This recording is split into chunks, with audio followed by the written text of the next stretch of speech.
yung nag-aayos ng parol sa tuwing Pasko. Tapos nagluluto ng mga handa. Pero ngayon, wala na eh. Kami na lang na nagluluto para sa kanya. Tapos hinahain na lang namin sa tabi ng larawan niya, sa may altar namin. Si Tito, yung mahilig magluto ng mga blanca? Oo, Samuel. Siya yung chef ng Pasko namin eh. Siya rin yung DJ ng karaoke. Alam niyo ba, laging akin ama yung kinakanta niyan, di na ata nagsawa si Papa.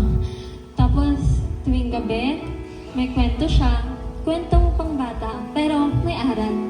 Parang ang saya naman nun, Esther. Close kayo? Girl, sobra. Natin sundo niya ako.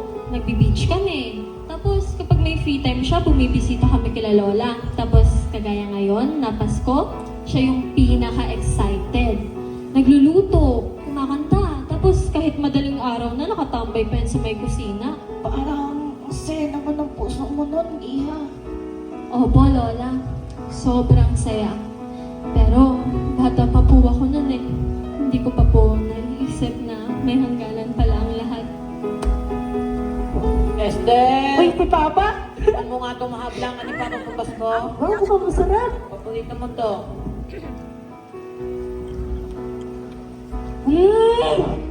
Papa, ang sarap-sarap mo talaga magluto ng mga blanca. Ikaw talaga ang champion! Siyempre, Pasko to. Dapat masaya. Gusto mo ba ng kwento? Opo, Papa, yung tungkol sa parol. O siya, sige anak. Maupo ka at ikwentuhan kita. Ganito kasi yan. May ang parol na gustong magbigay liwanag. Pero, kulang siya sa ibig. Hanggang babae ang nagdas...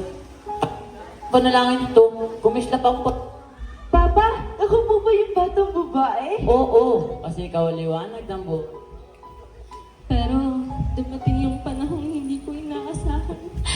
Dating masayahin at masigla kong ama, unti-unting nanghina. Bakit Iha ako? Ano ba nangyari sa papa mo?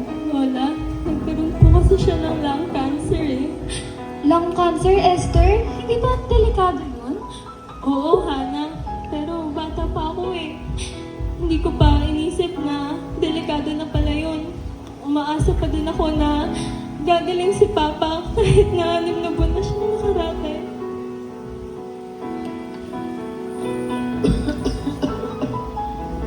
Ang sakit!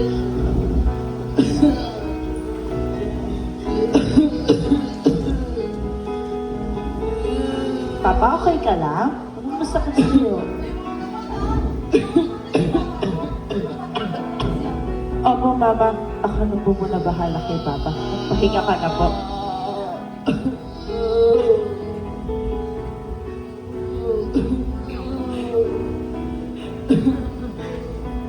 Papa.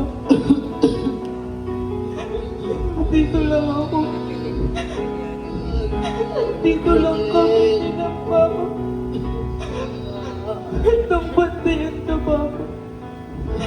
Huwag mo lang kaming iiwan, Papa. Sabihan mo sila. Habang uwi na sila habang buhay pa ako. Opo, Papa. I-message ko na po sila agad, Kuya.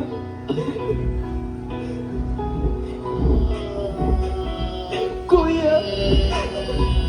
Ate! Uwi raw kayo. Si Papa. Gusto kayo makita.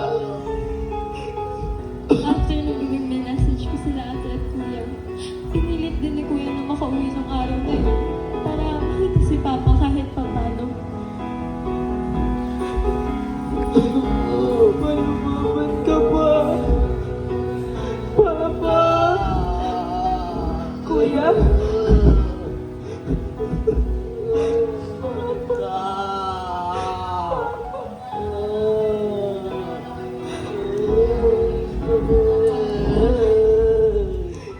Nung gabing yun, kumalma yung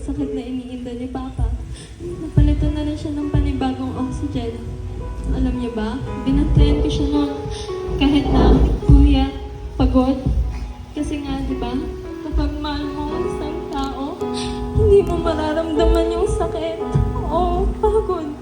Pero hindi ko inaasahan na yun na pala yung huling pagkakataon ko para mabantayan si Papa.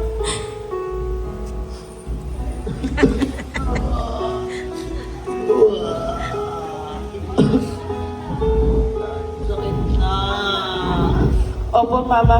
Ngayon po, may event lang naman po kami sa school eh.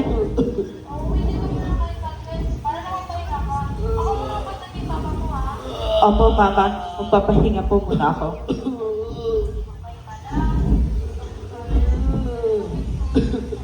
Okay na.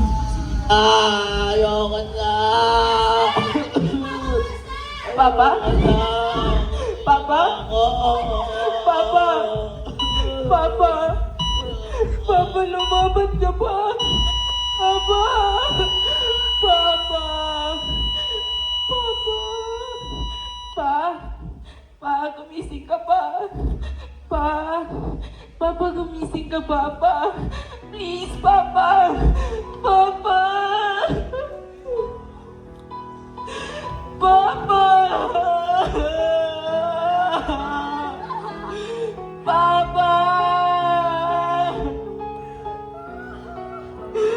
Bakit mo kami iniwan, Papa? Papa! Bakit? Hindi namin kayang wala ka, Papa. Papa, paano na kami Ang hindi ko kayang kalimutan ay nung huling gabing puro ni Papa. Tinititigan ko ang larawang iniwan niya. Tapos sa huling pagkakataon, pinantayan ko siya ng paborito niyang kanta, ang aking ama. Esther, buti nakayanan mo pang gawin mo. Samuel, hindi ko ginawa yun dahil kaya ko.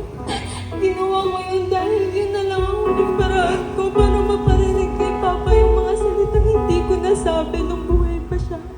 Yung sakit, yung pasasalamat at yung buong pagmamahal na kahit kailan ay hindi ko magagawang may paliwanag.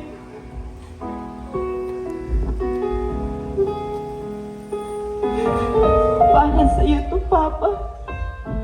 Para sa lahat ng ama na naging tahanan ng kanilang pamilya.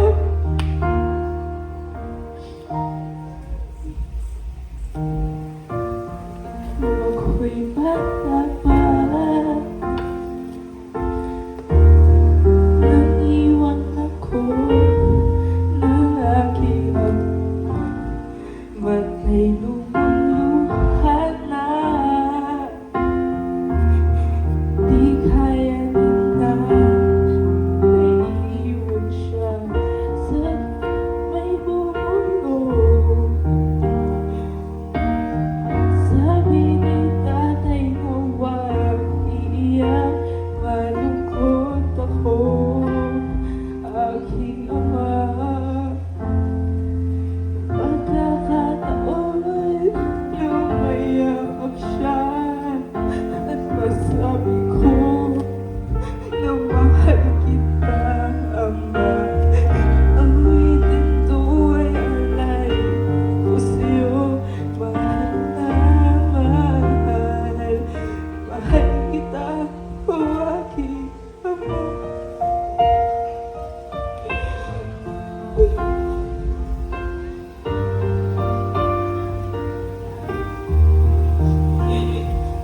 Kaya ganito na lang ang utak ko sa tuwing Pasko. Nakatatak na sa puso't isipan ko na kahit kailan ay hindi na kami makukumpleto. Ang hirap naman ang pinagdaanan mo, Ira. Pati ako naluha na rin. Pero kahit ganon, alam mo, hinahangaan ko ang katapangan mo. Kasi hindi naman lahat ng kabataan kayang mag-inda ng ganon kalaking sakit sa buhay eh. Tama si Lola Esther.